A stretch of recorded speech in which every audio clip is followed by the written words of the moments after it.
If you have plans to increase your savings, reduce your debt, or test out ideas for your future business, this video is for you.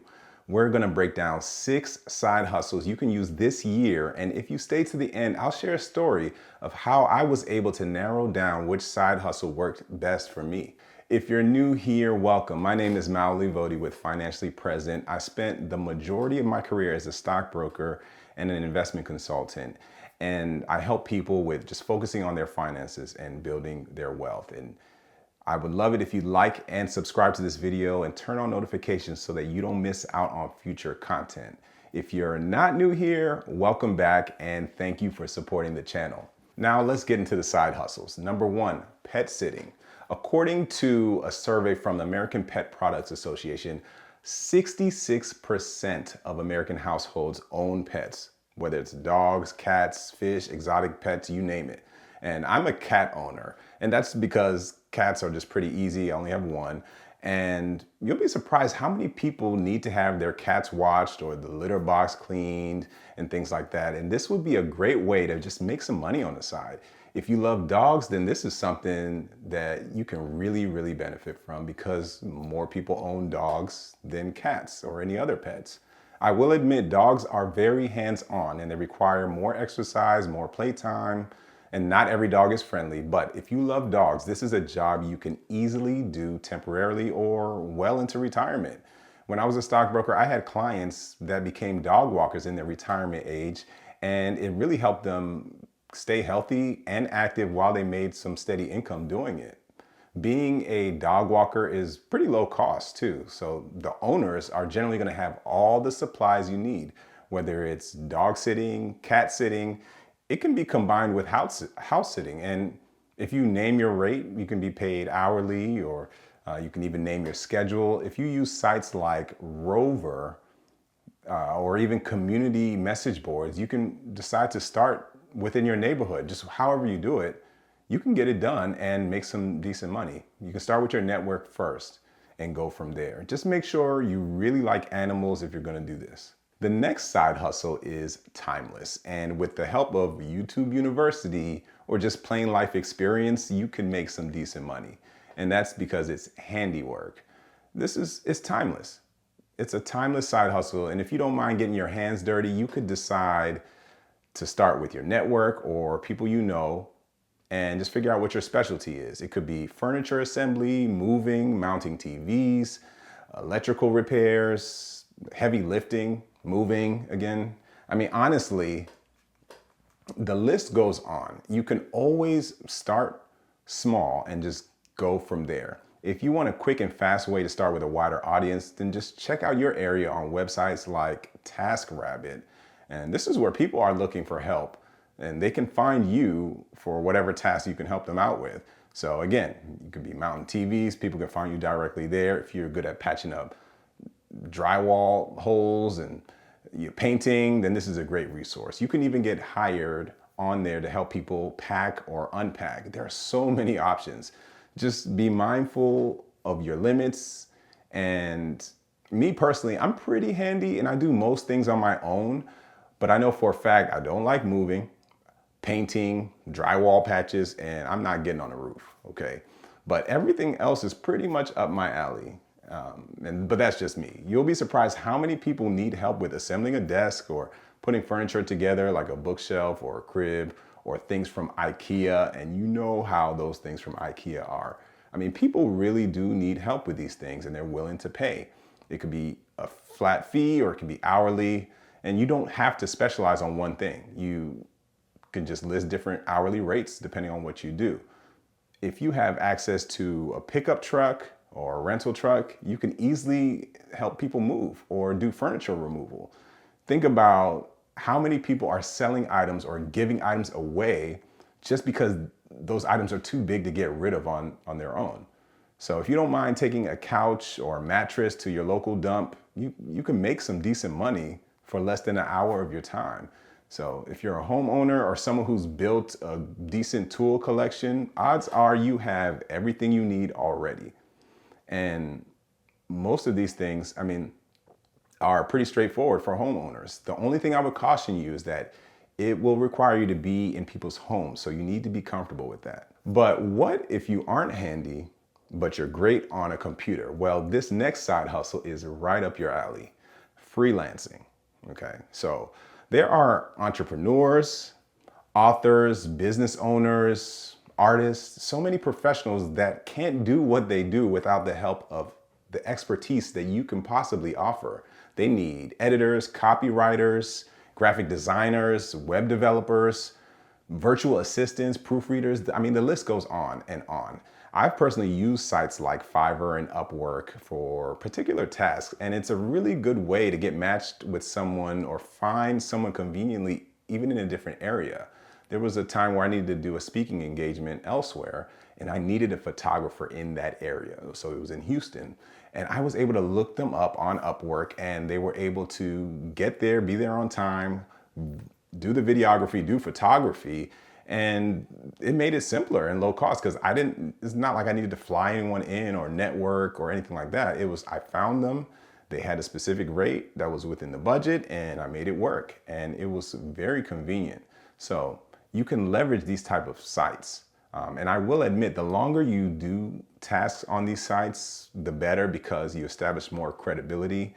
So this one, it could be a temporary side hustle, but it gets better the longer you do it.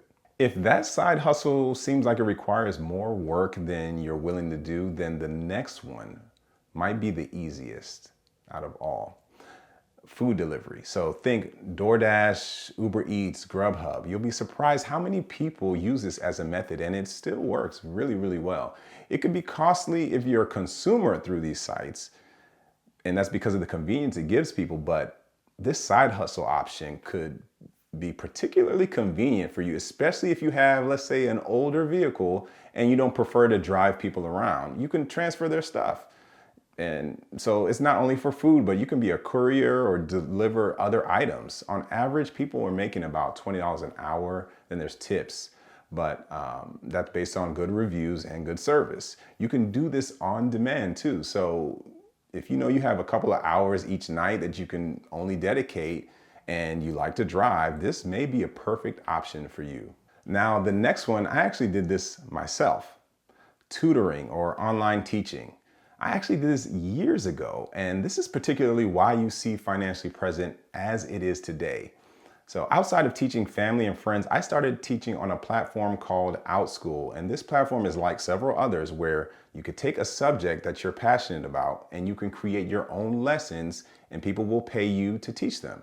You can teach them live or asynchronous, where they just record you, but you do everything through their platform. And they have the Zoom, they have the classroom links, they send reminders to the students. You simply need to just create the lesson, make it engaging, and just show up. And so if you got a laptop, you're good. I remember teaching an intro to investing course, and during the classes, I could see parents in the background with their own notebooks. And then I was like, you know what, I think I have something here, and the rest was history. But there are a handful of other sites that are just like this, but I specifically used OutSchool, and they do take a fee, as does any other website. And you just have to make sure that the topic you teach, you're passionate about, because they'll push it out to the parents who are enrolling their students. So make sure you really love it. You have to be good at communicating as well with the parents and the students. And this is something you can do directly from home on hours that can be convenient for you. I've seen it where people teach complex subjects like math and investing and economics. And then I've seen other people teaching dancing or drawing, or beginner painting. I even looked earlier today and I saw somebody's teaching beatboxing classes for kids, while another person is showing kids how to draw their own Pokemon cards, all online. This stuff is out here. Okay, odds are you know something well enough to teach someone else, and there's more than likely an audience for it. And I'll have a link in the description that you can use if you're interested. I just found this method to be really, really easy. And they also do background checks on anyone who's going to teach on their platform. And this was really big at the beginning of the pandemic, and it's continued because it's just convenient. This tutoring style is convenient to people. So they can even do music lessons as well. So whatever you may be passionate about is something that you can potentially just leverage into a side hustle And this one in particular could be probably the lowest barrier of entry. Don't feel like you need to get a whole bunch of props or equipment. Just make sure you are willing to build a strong reputation and connection with the students and their parents. And because of that, it may not be as temporary as you want this to be. It could be long-term, but who knows what it'll turn out to. And before I share the last tip, it wouldn't be a financially present video if I didn't give you some insight or tips on how you can get things moving with your side hustle. But first, I want to share something really important with you. I know some of you might be watching this and you probably have dozens of ideas in your mind. What can help you before even picking a side hustle is eliminating some of those ideas first before you execute on something. And you know exactly what I'm talking about. If you're a big idea person that writes down your ideas and then they just sit there and they just haunt you, I mean, that was me. I was that person. I had so many ideas and I couldn't choose one to execute, so I was just stuck. So, for example, there was a time when I was a stockbroker, I had this idea that I would run a food truck or maybe even turn into a restaurant. But I had some really cool food concepts that I thought would really thrive in that environment. And mind you, I've never worked in food service. I love watching cooking shows and competitions, and I like to cook. I know kitchen safety and food handling protocols and all of that, but I've never worked in food service or a restaurant in my entire life, okay? But what I did was I took a day off work and I went to a food truck event, like a festival. I spent time watching the trucks operate and I waited till the lines died down. And at specific times, I would walk up to the food truck, I would buy some of their food and I would talk to the owners and just engage with them. And I did that to about 5 or 6 trucks. And by the end of the day, I knew I never wanted to own a food truck ever.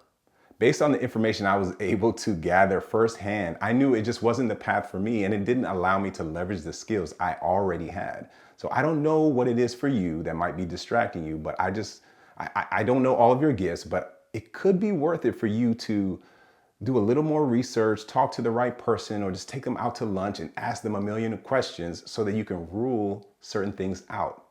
Something as simple as that can help you move forward in your purpose.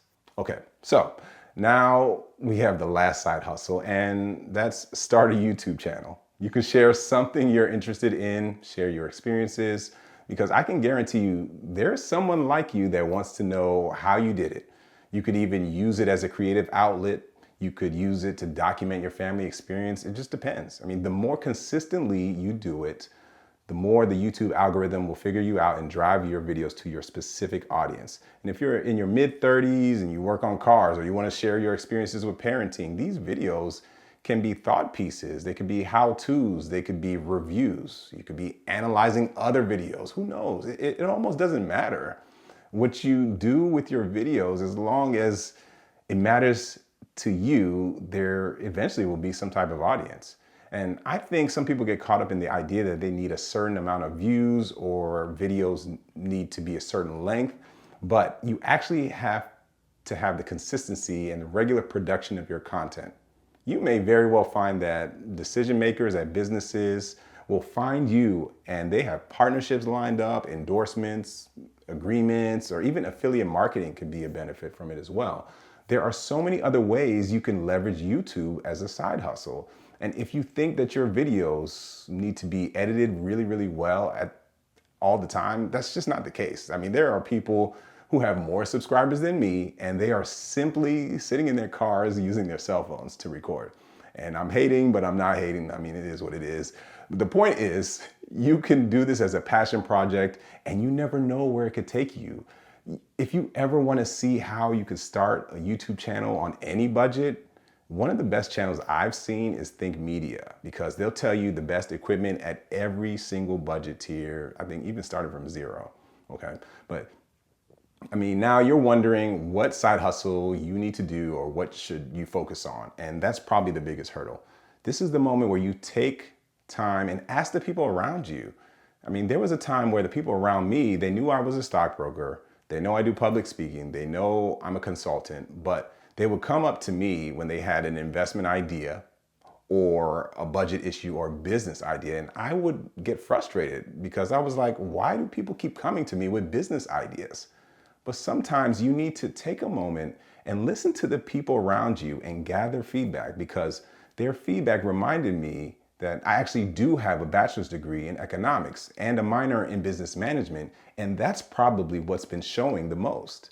I say all of this to say, you have gifts that you show people every day and you don't even realize it. I mean, again, these side hustles are technically meant to be temporary so that you can just increase your savings and build wealth. But what I don't want is for you to be consumed with these different side hustles to the point where they become a second full-time job. And if they do get to that point where maybe they replace your full-time income, then that's on you, okay? I just want to make sure you're getting the most value, not just out of this video, but value out of the main reason you started, okay? So please be sure to keep the main thing the main thing. Whether it's spending time with your family, serving others, spending time in your faith, I simply want you to be secure in your finances so that you can be present in other areas of your life that matter most. So until next time, stay present.